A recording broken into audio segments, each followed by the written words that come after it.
The film begins with the two children and their babysitter sitting in the living room after a night of trick or treating. One of the children empties his bag of candy and notices that someone has put a VHS tape in it.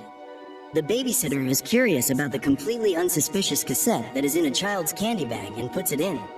We then see a series of surprisingly high-resolution footage for a VHS tape, showing what appears to be an abandoned asylum, before moving on to Art, the clown, doing the clown things, as well as these other two creatures. Thinking it's just a scary movie, the kids join the babysitter and sit down to watch the movie. We see a woman named Casey sitting down and waiting at a train station, and we learn that it's a Halloween night after two drunk people in costumes buy her a cigarette, and after she returns from the bathroom, she becomes greeted by the completely harmless sight of Art. The clown sat across from her and stared.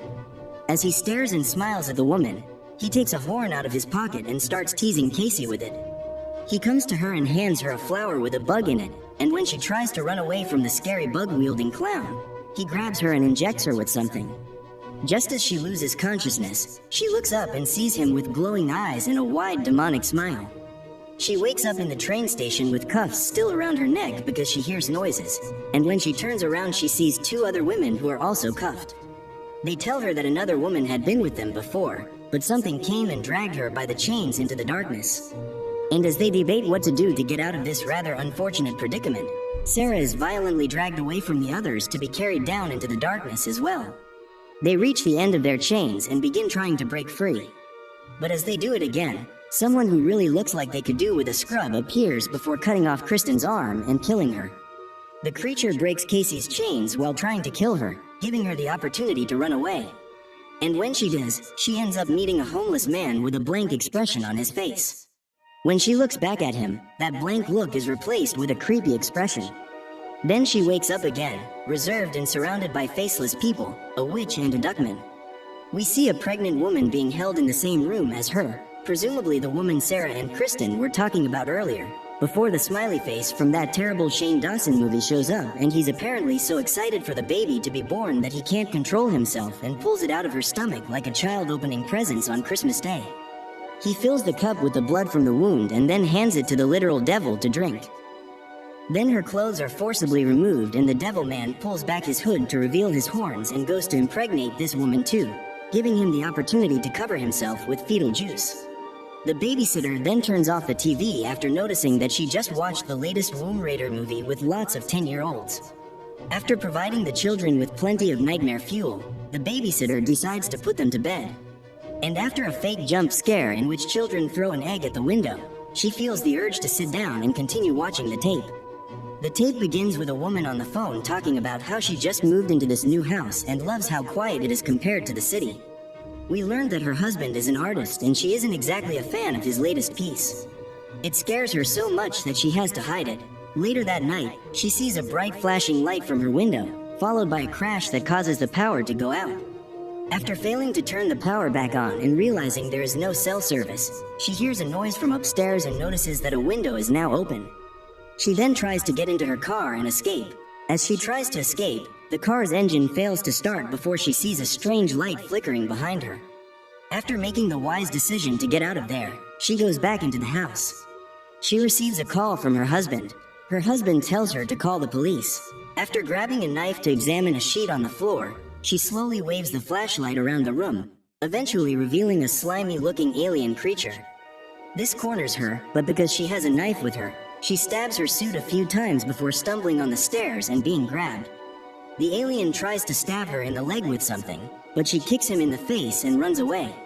She locks herself in the bathroom and the alien, still searching for her, presses a button on his suit that makes a loud, deafening noise.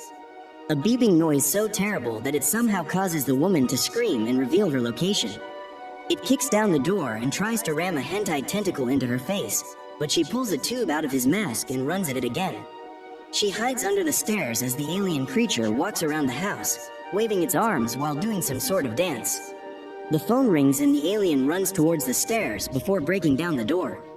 The alien pulls her away as she screams and begs for help, and as she is dragged into the other room, she pulls down the sheet that was covering the painting, revealing a large portrait of the clown's art. This bothers the babysitter and she decides to turn off the television. But when she does for a split second, She thinks she sees the alien creature watching her and reasons that it's probably just the children.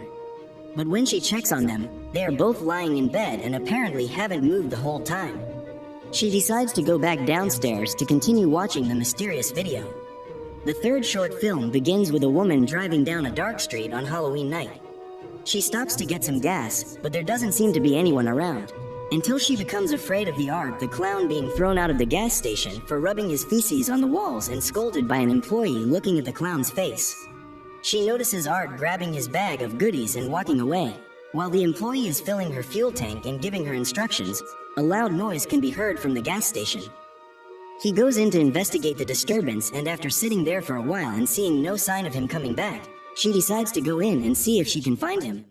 And as she enters a room, she is greeted by the place of Art cutting the man's neck with a saw. He looks up at her with a terrible smile, almost as if he's telling her he's enjoying it, and when she notices the dismembered body parts scattered around the room, she runs away. She then runs away in her car and starts screaming at the police. But when she looks up, she sees Art in front of her, waving his car and holding a sign that says "Circus" in his hand. She ends up driving off the road after being distracted by her phone running out of battery. And when she stops, Art jumps at her window and scares her as he tries to get in the car. She manages to escape him, but seconds later she spots a car stopped on the side of the road.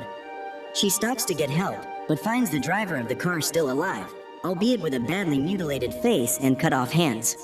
She continues driving for a while, and after she tries to talk to her boyfriend on the phone, Art appears behind the seat and puts a plastic sheet over her head. She rips it open and slams on the brakes, causing Art to hit his head on the dashboard. She runs into the forest and finds an abandoned building to hide in. After locking the door and hiding inside for some time, Art channels his inner worm and begins to tunnel his way into the building from the ground. When she notices him and tries to flee from the worm-like clown, he begins to whip her repeatedly with a chain of blades, but eventually one of the scalpels breaks off, giving her the opportunity to take it and stab him in the eye before she can take another one of his knives and drives it into his back. Thinking that she has killed Art, she stops a passing driver and tries to explain what just happened. He tells her that he will take her to the nearest police station, but then a car appears behind them and tries to stop the couple.